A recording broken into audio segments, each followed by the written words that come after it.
هيلي الله هيلي الله هيلي الله هيلي الله هيلي الله هيلي الله هيلي الله.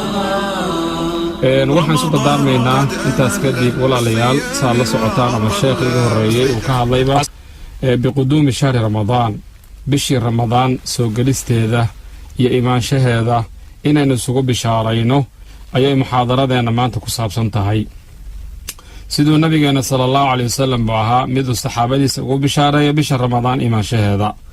maxaa yeelay waa marti wanaagsan, waa marti khayr badan, waa marti maalmana la joogaysa. qofka markay marti u imaanaysana waxa weeyaan wuu isdiyaariyaa oo guriga iyo maaragtay meeshii uu dejin lahaa ayuu u hagaajiyaa.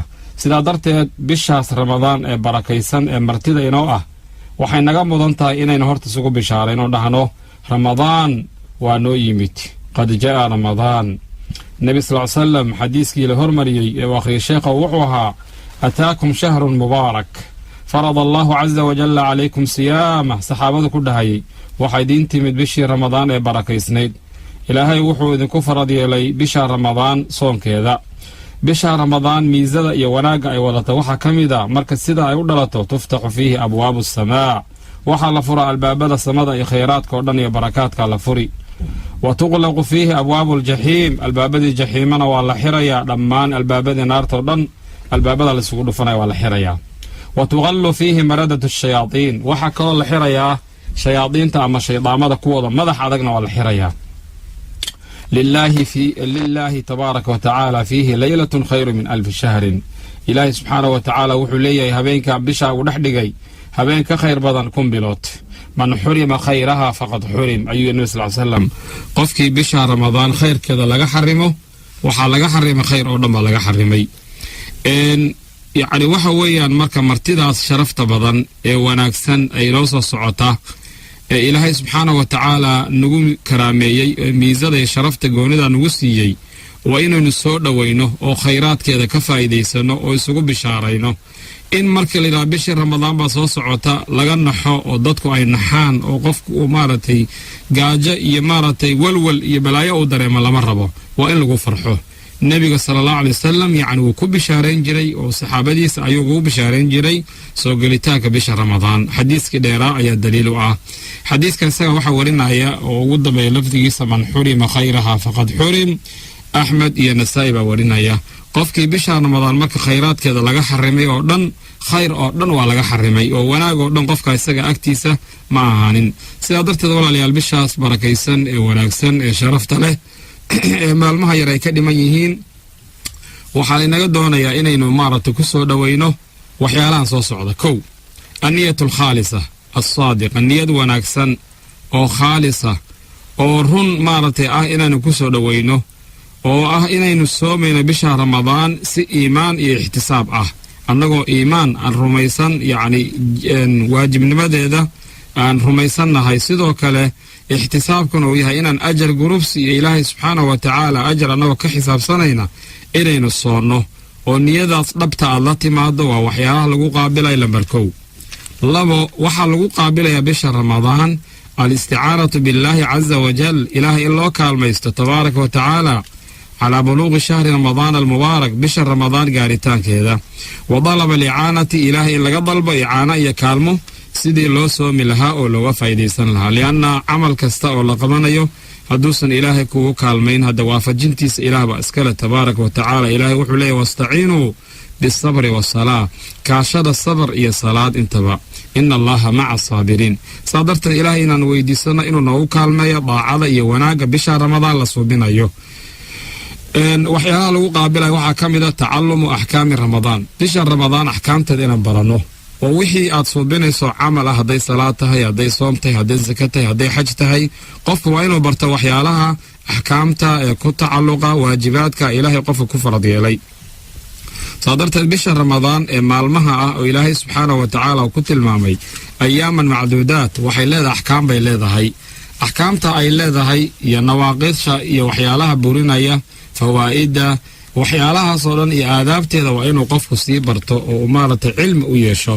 لأن الدين تقف وحو أباهنتا إنو على علم إلهي سبحانه وتعالى يوبصيره كعابده waxyaalaha lagu qaabilaya bisha ramadaan walaalayaal waxaa ka mid ah atakhallus min aljidaali wa tarki almushaaxanaat waalkhusuumaat in laga tago oo faraha lagala baxo fadhi ku-dirarka iyo dooda iyo waxyaalahan maaragtay dadku inta badan ay isdhex wadaan ee maaragtay hadallada iyo dooda in laga tago. waad aragteenoo dadkeenna muslimiinta waxaa caado u ah labadii meel isku timaadaba inay doodo, inay fadhi ku-dirar gasho, inay ka doodaan waxyaalo qabaa'il iyo siyaasado iyo waxyaalo maaragtay ilaahay subxaana wa tacaala dantooda adduunyada dantooda aakhara midna aysan ku jirin oo dembi mooyaane wax kale aysan ka siyaadsanaynin. saa darteed qofka waa inuu faraha kala baxo waxyaalahaas dooda iyo maxaa la yidhahdaa iishag fadhi ku-dirirka waa inuu ka dheeraado. waxyaalaha bisha ramadaan lagu qaabilayo waxaa ka mid ah atasaamux waalcafu can innaas. masaladii sheekhu ka hadlaya weeyaano in laiscafiyo oo laisa saamaxo oo dadku ay iscafiyaanoo xalay dhalay ay noqdaan, lianna bisha ramadaan ee wanaagsan waa in lagu qaabilo iyadoo mar kasta ay labada qof oo muslimiinta hadday wax dhex maraan ay waajib tahay inay iscafiyaan. oo nebiga sala allahu alay wasalam aad garanaysaan xadiiskii ahaa labada muslim hadday isqaabilaan oo kana uu jeesto inay maaragtay dembi ay tahay ee uu yidhi nebi sal ly salam wakhayruhum aladii yabda'u bisalaam, waxaa ugu khayr badan labadaa qof iska hor yimid ee iskhilaafsan midka salaanta bilaaba haddana in laiscafiyo oo bisha ramadaan intaysan bilaaban dadka iska cafido. annaga marka waxaan leenahay dadka muslimiinteena dhegaysanaya iyo qof kastoo muslimow yacni ilaahay subxaana wa tacaala dartiis baan qof kastoo muslima oo maaragta aan u cafinay. dadkuna waa inay iscafiyaan oo maaragta laiscafiyo oo lagu qaabila bisha ramadaan yacni waxa weeyaan waraqa baydaa, warqad cad iyo safxa jadiida in laisku qaabilo. waxyaalaha bisha ramadaan lagu qaabila waxaa ka mid ah towbatu nasuux, towbad nasuux oo khaalisa, waaliqbaalu cala allahi bilistikfaari waannadami calaa man qadaa min alcumri fi aldunuubi waalmacaasi waalbucdi can dariiqi illah. dadku inay ka dheeraadaan waxyaalaha inay ka toobad keenaan toobad nasuux oo khaalisa wixii dhacay oo dembi ah oo cimrigooda hormaray, taasoo sheekha uu ka hadlay towbadda shuruudeeda. wax kastoo ilaahay kaa fogeynaya waddadiisa waa inaad ka dheeraato. waxyaalaha bisha ramadaan lagu qaabila waxaa ka mid ah caqdul casm, aansato inaad isbedesho. waa inay bisha ramadaan wax badan kaa bedesho, waa in aad wixii aad ku jirto dhan ka baxdid. saa darteed waa inaad go'aansato casm, yacni go'aan adag la timaado inay bisha ramadaan ku noqoto fursa liltagyiir naxwa alafdal, fursad aad dhinaca wanaagsan aad isugu bedelayso, iyo sidoo kale inaad saxdo waxyaalihii akhdaada ahaa ee hormaray. sidoo kale inaad joogtayso bisha ramadaan kadib wixii ay bisha ramadaan ku bartay oo camalka saalixaad sii wado aada noqon qof ramadaan caabuda. waxyaalaha lagu bedelayo waxaa ka mid lagu qaabilaya aliktaar min alacmaali asaalixa, inaynu badino bisha ramadaan acmaasha wanaagsan sida qur-aanka akhriskiisa, sida sadaqaadka, sida masaajidka lagu nagaado, sida qofka heli kara cimrada oad garanaysa nabi sal ly slam yiri alcumratu fii ramadaana ka xajatin. waxyaalaha bisha ramadaan lagu qaabilaya waxaa ka mid ah biru lwaalidayn waalixsaan ilayhima, labada waalid oo loo samafalo oo maaragtay saaxiib khaasa lala noqdo. waxyaalaha bisha ramadaan lagu qaabilaya waxaa ka mid ah musaaxabatu alakhyaar aladiina yuciinuuna cala alcamali asaalix, in lala saaxiibo dadka wanaagsan ee akhyaarta ee culammada, kuwaasoo kugu kaalmaynaya camalka saalixa gudashadiisa oodan dadka xunxun saaxiib la noqon. arrimahaas waxa weeyaan waa arrimaha qofka ku bixinaya inuu maaragtay bisha ramadaan uu ka faa'iidaysto hadduu ku qaabilo. sidoo kale waxay lanaga doonayaa bisha ramadaan maadaama ay tahay bil cibaado inaynu ku dadaalno raadinteeda bisha ramadaan. taxari ru'yatu hilaali ramadaan almubaarak, bisha ramadaan raadinteeda waa in qof kastoo muslima u eego maalinka laisleeyahay bishii shacbaan way dhammaatay oo laisleeyahay bishii ramadaan galabta laisleeyahay maqhribka le way dhalanaysaa, waa inuu qof walba fiiriyo.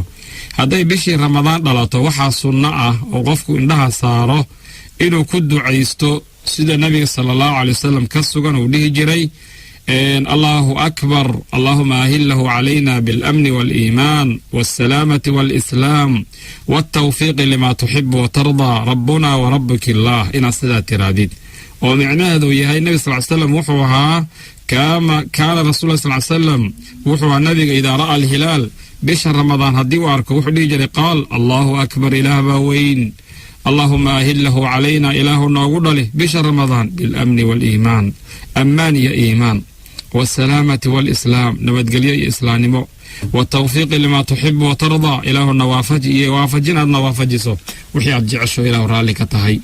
rabbigaaga iyo rabbigaygaba allah weeye sidaa dheh marka ilaahay subxaanahu wa tacaala marka waa duco in bisha markaad aragtaad ku ducaysato ilaahay inuu iimaan iyo ammaan iyo nabadgelyo iyo waafajin khayrkeeda lagu waafajiyo inaad tiraahdo bisha ramadaan kaliya khaas kuma ahana bil kasta ayaa sidaa la yiraahdaa waxyaalaha waxaa ka mid ah alfarxu waalistibshaaru biquduumi ramadaan in laysugu bishaareeyo oo qaarkeen qaarka kale bisha ramadaan aan isugu bishaarayno ayaa lanaga doonayaa wafii dalika falyatanafas ilmutanaafisuun bisha ramadaan markay timaado qof kastoo muslima waxaa laga rabaa inuu khayrkeeda ku dadaalo waa marti wanaagsan aynu maarata u diyaar garownaysaan usoo dhoweyn lahayn ilaahay subxaanahu wa tacaalana khayraadkeeda noo waafajin lahaa xadiiskii nabiga sala allahu alay wasallam ka sugnaaday waad garanaysaan bisha markay dhalato xadiiska haddana laku dul akhrinayay yaa baaqiya alkhayri aqbil ويا باقي الشر أقصر ولله عتقاء من النار إلهي أكتس وحا كدواق ملقاسو كدواق وقفك شرطك جري وشرطك قابسو بشي خيرك يا وناقة يا بركة يا كودلتي ورقفك خير دون يو سو قابل بشي خيرك لابي وناقة لبديني بشي خيراتك يا بركة يا نحرستك كودلتي هبين كستنا سيداس أيو ملق كدواق يا إلهي أكتس سبحانه وتعالى إن بضبو هبين كستك حرينيا dad badan buu naarta ka xoreynaya marka insha Allah taala wixii ahkaam ah iyo wixii nawaaqid ah iyo faa'iidada iyo zakaatul fidriga mawaadiic soo socda insha Allah taala ayaan uga hadli doonaa hadda waxaan ka hadlaynay bisha ramadaan seen ku qaabilaynaa waxa aynu soo sheegnay oo ah inaynu horta marka koobaad aan muujino farxad iyo marti wanaagsan inay noo imaan doonto ilaahayna tabaaraka wa taala waxa weydiisanayna خير كذا بركة الله هذا وبالله التوفيق وصلى الله على نبينا محمد وعلى آله وصحبه وسلم